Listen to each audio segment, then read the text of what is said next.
Sa picture ni Miss Gina. Ano po itong shots nyo? Tungkol saan po to? This was taken during our workshop in Davao. Okay. Or in Kapatagan. That was like 6 o'clock in the morning. And we were about to shoot Mount Apo. Okay. It was foggy already.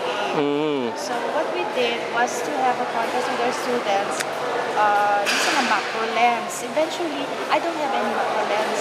So what I did was to take my 50mm and then pabaliktad ko siya. Okay. May ano, reverse. So the leaves are like a misty siya. Wow. Marami kaming entries but I don't know why. Nice shots here. Okay. So I think the theme is all about landscape. So ito pong parang team nyo ngayon nakalagay na in trees. So ibig sabihin lahat naka-frame.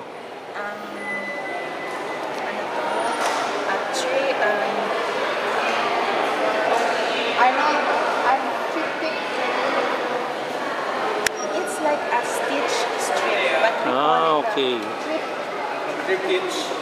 Triptych, which means to say one picture divided into three. Pero pag pinag-isa-isa mo sila, it's as one.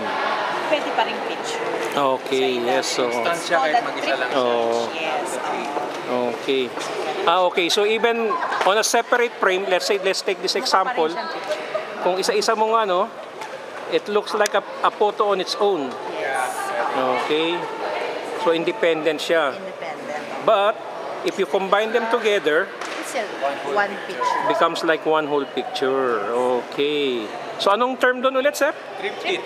Okay. Okay. Thank you very much. Yan yung explanation niya na sa... Ayun. Okay. So ano na lang natin ulit. Oops. Yung pala yun. That one is bato-bato piece. But it's one picture then. The black and white. So this was taken using a Nikon D700. So may mga pictures yung Nikon eh. So when you take one picture, you can take multiple pictures. Okay. So it's in one picture. So scissors and rock. Rock and paper. Scissor and paper. Okay. Bato-bato pics. Okay. Excellent. Okay. This was by Frame Shots Camera